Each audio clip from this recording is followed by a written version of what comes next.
I left Moz on February 28th, and I started Sparktaro on March 1st because I wanted at least a few hours of vacation. And I think I was passionate about going back into a sector that I understood reasonably well. Obviously, I have a non-compete in SEO, but marketing tools, marketing software is compelling to me because I know those people really well. I've felt their pain for a long time. I have a great network there. And I wanted to give myself a little bit of a leg up, right? I think that starting a business is an incredibly challenging, incredibly risky thing. So anything that you can do to de-risk that, right? Start in a sector you're familiar with, give yourself a leg up by having a bunch of people who already know you and like you and trust you and want to be customers of your next thing. Give yourself a leg up by having a path that you're familiar with. And software and tools is something, obviously, I've done a lot of and advised a lot of. All of those are reasons that I jumped back into SaaS.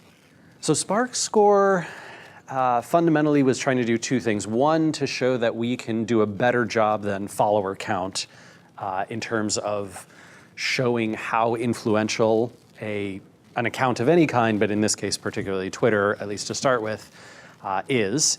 And secondarily, we also needed a lot of OAuth connections to be able to make all the kinds of queries that we want against Twitter and hopefully not have to pay for the fire hose, which, as you know, is very expensive. So SparkScore was one of those initial plans. And it's kind of cool. I mean, one of the things that it's done pretty well is identify a lot of accounts that have manipulative followers, right? So some of the spam followers that Twitter's been cutting out lately, or the bots, Russian or otherwise, right, that are following a bunch of these accounts and inflating their follower numbers.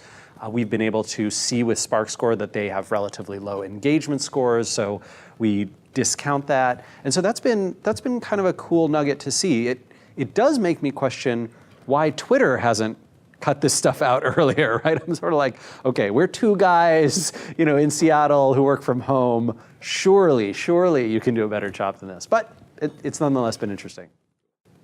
Imagine ourselves with a particular case study and then try to replicate what we would do as the marketers and how we would use Sparktaro.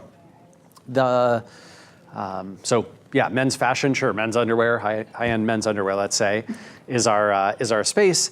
And so what we would try and do is try and identify who the audience is that's buying that. So demographically is mildly interesting, but your targeting is very poor with demographics because it's such broad buckets, right? Oh, okay, well, men over the age of 21, under the age of 65 in the United States. That's huge. You can't do targeting like that. But you can say, hey, we're going to identify men who actually care about fashion. We're going to identify men with particular professions who we think are going to be likely customers for us. Maybe we're going to identify men in certain cities because we think that these particular cities are more likely to be places where we can do sales. And that might come from our experience, having sold the product already, or it might come from us doing market research. But regardless, if we can identify those things and we can say, okay, we want men who are interested in fashion in these 10 cities, great. Now I can go into Sparktaro and I can say men's fashion and I can find a list of people, publications, podcasts, YouTube channels, all these sorts of things that influence people who've expressed interest in men's fashion. And they've done that by sort of sharing content about it or linking to websites about it or following social accounts about men's fashion. And from that, you can then say, oh, okay, my competitors are not playing in any of these spaces. Let's go after these ones where sponsoring this podcast would be incredibly inexpensive, but a bunch of our target audience listens to it. Sponsoring this YouTube channel, very inexpensive, but a bunch of our audience pays attention to it. Speaking at this event, getting a guest post on this blog, sending some products to this potential influencer, right? It might be a classic like Instagram style influencer that there could be a few of. All of those things, I think, are opportunities. And for consumer brands, for fashion, to be totally honest, there are a lot of influencer tools out there. But you shift that over to B2B and you say, oh, I want to find material science engineers. And suddenly, your job gets a lot harder because they don't all follow a bunch of half-naked people on Instagram, right? They just don't. And so instead, you have to say, I want to find material science engineers. And then you can say, yeah, there are these 3 conferences and these 4 trade journals and these 2 blogs and these 25 Twitter accounts and these 17 people on LinkedIn. And that's who material scientists pay attention to. Now you can go target them. Lost and Founder has surprised me in a bunch of ways. I have been surprised by people who are way outside of startup technology marketing world. There's a group of doctors in Cincinnati who all read the book, doctors and nurses who all read the book at their, I think, clinic or hospital, I wasn't sure, and they were tweeting about it and saying how much they liked it and enjoyed it, and I thought, I wasn't even sure it'd be relevant for folks like that, but that's awesome. There have been a lot of people, I think this is sad but also poignant, right? There have been a lot of people who reached out specifically about the chapters on anxiety and depression and said, this is something I've gone through as well. I thought I was the only one. I don't feel so alone now.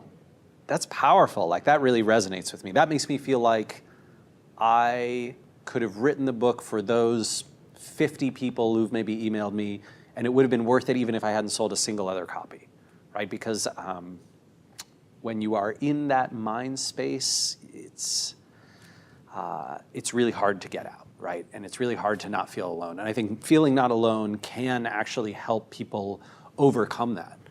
Certainly for me, when I was going through it, right, hearing from other folks who had was hugely helpful. I have this belief that I think is true. Most of the people that I talk to seem to say, oh yeah, that's definitely true, which is that it is much more difficult to improve someone's cultural fit and values fit to a company than it is to improve their sort of raw skill set and ability to do good work.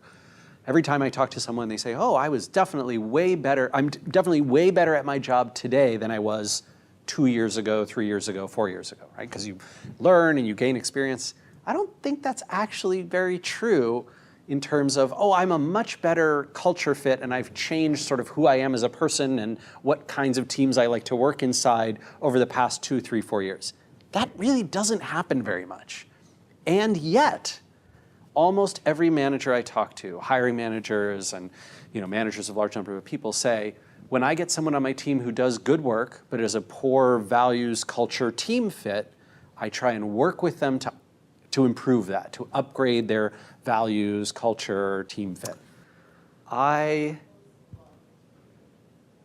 despise, in a lot of ways, the concentration of wealth.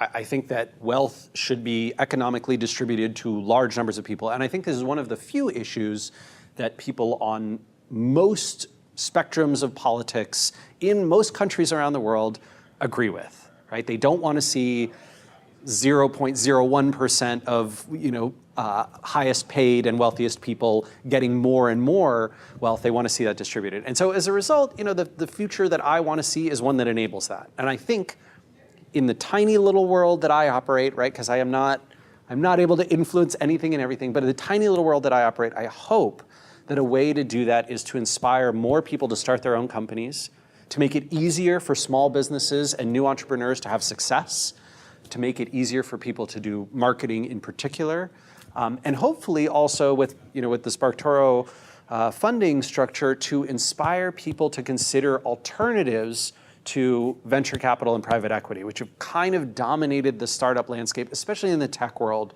for the last 20 years. And they are not the only ways you can build a company. I don't even think they're right. I think every venture capitalist in the world stands on stages and says, venture capital is wrong for 99 out of 100 businesses. And yet, what do we all try to do? We all try to raise money. So I'm hopeful that I can inspire folks that there are alternatives and that I can make some of these things easier. Even if I can do it for only a few dozen people, maybe there'll be more people like me who will help do that. That's the future I want to see.